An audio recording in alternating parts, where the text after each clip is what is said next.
Okay guys, alright, thank you for joining me. My name is Sadson and I want to thank you guys for your support.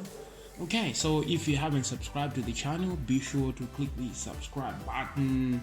I think it's down there on your bottom right. Okay, let's get into today's tutorial. Okay, today we're going to look at what we call variable length arguments. Okay, in our previous lessons we have looked at default arguments and we also looked at required arguments. Okay, but there's some kind of limitation with those two. Okay, for default arguments and required arguments, you only have a fixed number of arguments that you can pass into your function. Okay, so if you guys remember, if you haven't watched those videos, there is a link on your top right. Okay, so you can actually check default and required arguments. Okay, so today we're focusing on variable length. What does variable length means? Variable length simply means unlimited, right? It could be 1, it could be 2, it could be 3, it could be 4. It's variable. The length is variable, so you want to allow your users to be able to pass in any number of arguments into your function, and then your function is going to give them the output they require. Okay, so let's look at how you do it in Python. Okay, so in Python we said we're looking at functions, right? So these are arguments and functions. Alright, so we use the def keyword to define our function. That's the first thing. Second thing, we have to find a name which is kind of descriptive of what our function is doing. So in this instance, we want a function that adds numbers, so we're going to call it add nums. Okay, and then in these parentheses, when the user calls your function, he's going to pass in information into these parentheses. So that's where we need to do the trick inside these parentheses. Okay, we could pass in x, y, z, but if we pass in x, y, z, it's only going to allow us to pass in 3 arguments. If we pass in x, it's going to allow us to pass in 1 argument. Okay, if we pass in x, y, z, and then or a, b, c, d, e, f, g, it's going to allow us to pass in those number of arguments, not less, not more.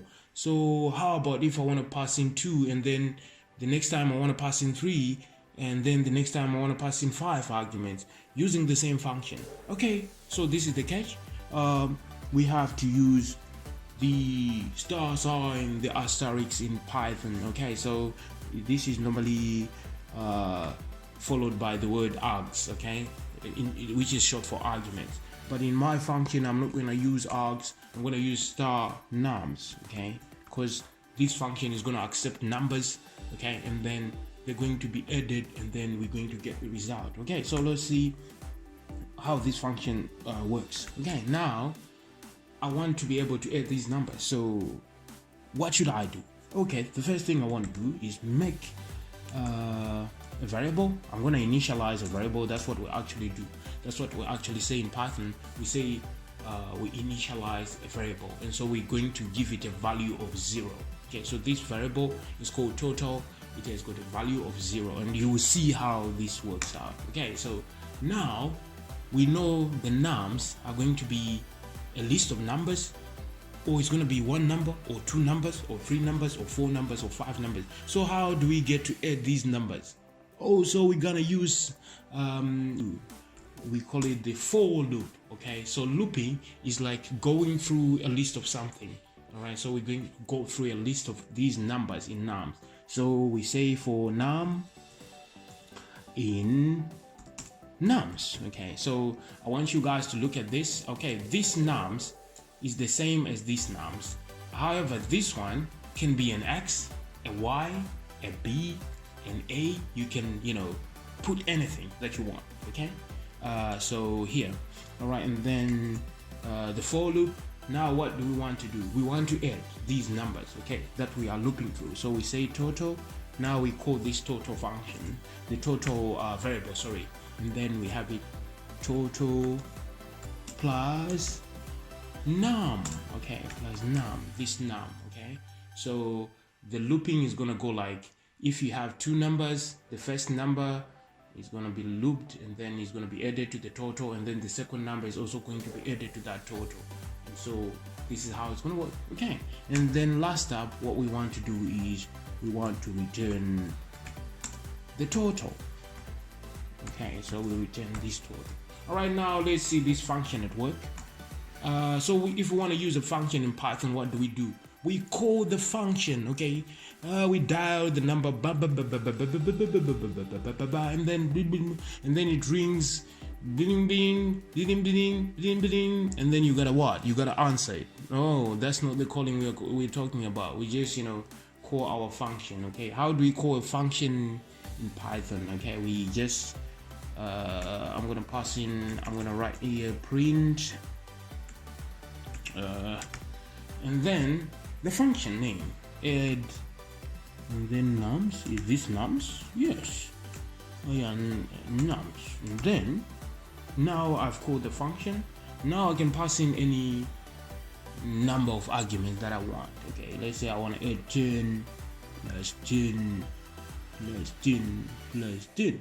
Now I can separate these with commas. You guys remember, if you're passing in arguments into a function call, you have to separate your values with commas. So now I can comma 50, comma another 50, and see what is the answer. Add these, and then you guys can see I have 140. 50 plus 50 is 100, plus 10, 110, 20, 30, 40, 50.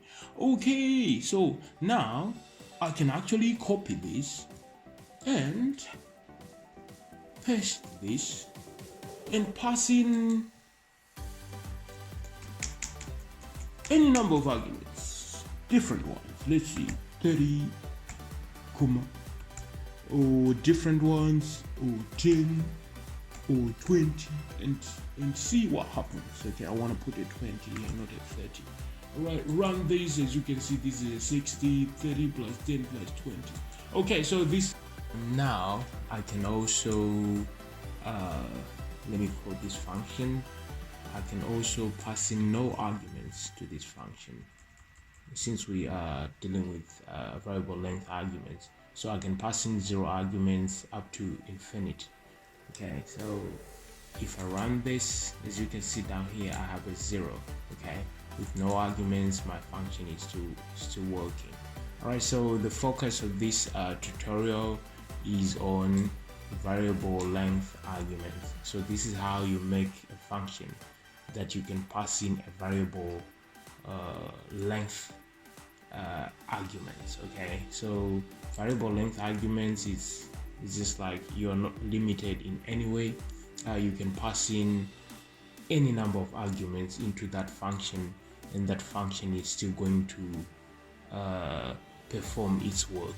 Okay, so this is it for today, guys. I hope you guys understood. I hope to see you in our next video. Okay, see you next time. Bye bye.